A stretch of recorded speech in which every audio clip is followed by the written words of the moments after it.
Good morning, students. I am Ms. Prabha Khalko. I am from Marwari College Intermediate Boys Section. Student, हम लोग second year का lecture 5 पढ़ेंगे। पिछले video ने आपने देखा था अशोक धाम के बारे में। अब हम लोग जानेंगे कलिंग युद्ध के बारे में। स्टूडेंट्स, तो चलिए हम लोग शुरू करते हैं। कलिंग का युद्ध सम्राट अशोक और कलिंग के राजा अनंत नथन के बीच 261 ईसा पूर्व में भुवनेश्वर से 8 किलोमीटर दक्षिण में दया नदी के किनारे लड़ा गया। भारतीय इतिहास में ऐसे युद्ध हुई है जिन्होंने इतिहास बदल डाला। ऐसा ही एक युद्ध था कलिंग युद्ध। इसने भारतीय इतिहास के पूरे कालखंड को ही बदल कर रख दिया था। इस युद्ध को भारतीय इतिहास का भीषणतम युद्ध कहा जाता है।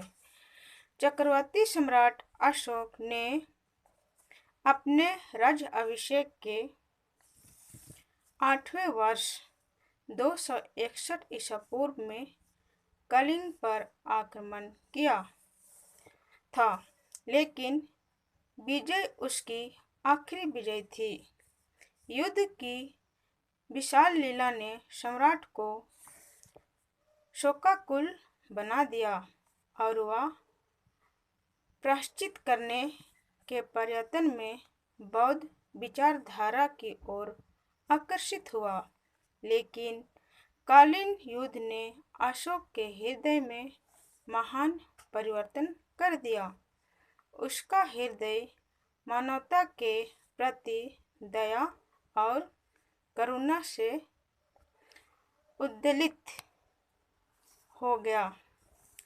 उसने युद्ध क्रियाओं को सदा के बंद कर देने की प्रतिज्ञा की।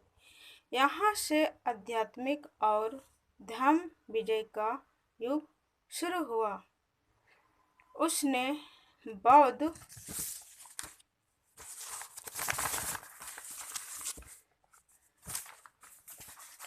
धर्म को अपना धर्म स्वीकार किया। कलिंग पर विजय प्राप्त अशोक अपने साम्राज्य में विस्तार करना चाहता था। सामरिक दृष्टि से देखा जाए तो भी कलिंग और बहुत महत्वपूर्ण था। स्थल और समुद्र दोनों मार्गों से दक्षिण भारत को जाने वाले मार्गों पर कलिंग का नियंत्रण था। यहाँ से दक्षिण पूर्वी देशों से आसानी से संबंध बनाए जा सकते थे। वर्तमान उड़ीसा राज्य प्राचीन काल में कलिंग के नाम से प्रसिद्ध था। पहले यह नंद वंश के शासक पद्मनंद के साम्राज्य का एक अंग था। कुछ समय के लिए मगध साम्राज्य से अलग हो गया था, परंतु अशोक ने गद्दी पर बैठने के 8वें वर्ष इसे पुनः जीत लिया। इस युद्ध में कलिंग वासियों ने अशोक की सेना का असाधारण प्रतिरोध किया।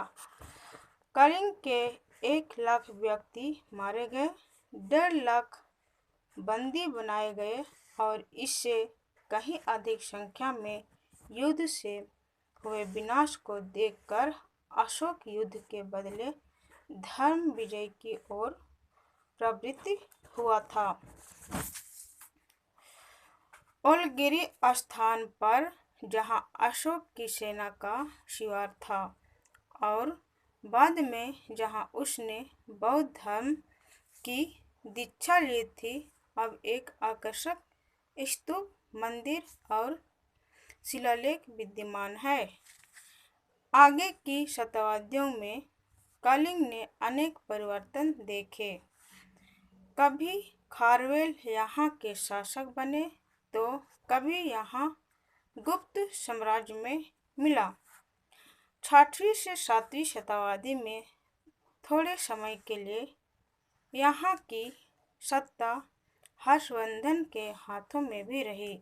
हर्षवर्धन एक पंजाब के राजा थे। आनंद शर्मा चोटगेंग जो पूर्वी गेंग वंश का प्रमुख राजा था, उसने कलिंग पर 71 वर्ष 1076 से 1147 ईस्वी तक राज्य किया। मौर्य साम्राज्य का विस्तार हुआ। इसकी राजधानी तोसली बनाई गई। इसने अशोक की साम्राज्य विस्तार की नीति का अंत कर दिया। इसने अशोक के जीवन पर बहुत प्रभाव डाला। उसने अहिंसा, सत्य, प्रेम, दान, परोपकार का रास्ता अपना लिया। अशोक बौद्ध धर्म का अनुयायी बन गया। उसने बौद्ध धर्म का प्रचार भी किया। उसने अपने संसाधन प्रजा की भलाई में लगा दिए। उसने धर्म की स्थापना की। दूसरे देशों से मैत्रीपूर्ण संबंध बनाए। अशोक सम्राट में दूसरे देश से भी फ्रेंडशिप करने लगे। कलिंग युद्ध मौर्य साम्राज्य के पतन का कारण बना। अहिंसा की नीति के कारण उसके सैनिक युद्ध कला पिछड़ने लगे। परिणाम स्वरूप धीरे धीरे उसका पतन आरंभ हो गया।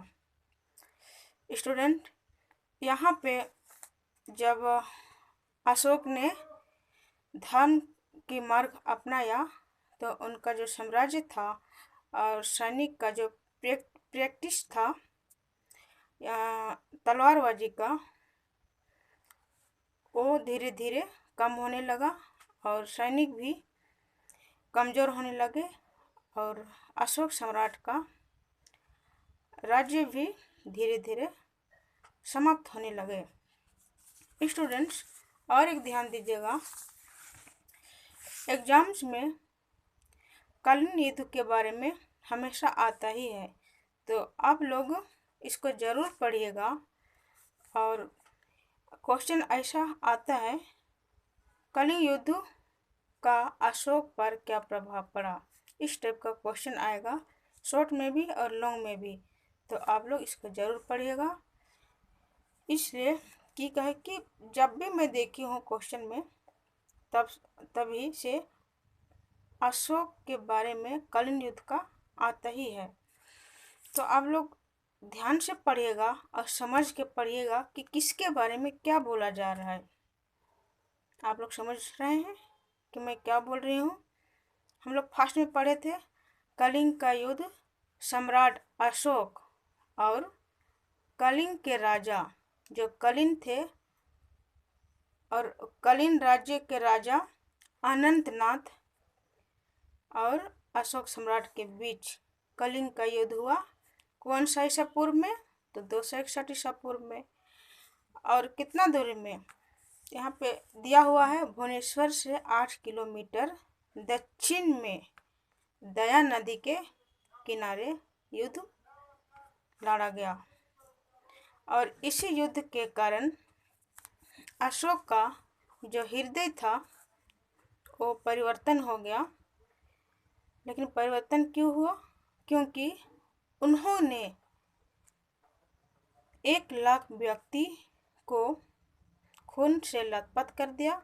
1.5 लाख व्यक्ति को बंदी बनाया गया। उसी को देखकर इतना भयानक युद्ध हुआ था कि महामारी भी होने लगे, जब उतना विशाल आदमी लोग का जो खून खराबा हुआ था, उसको देखकर तो किसी का मन में भी परिवर्तन आ सकता था ना। इसलिए अशोक का हृदय में पूरी तरह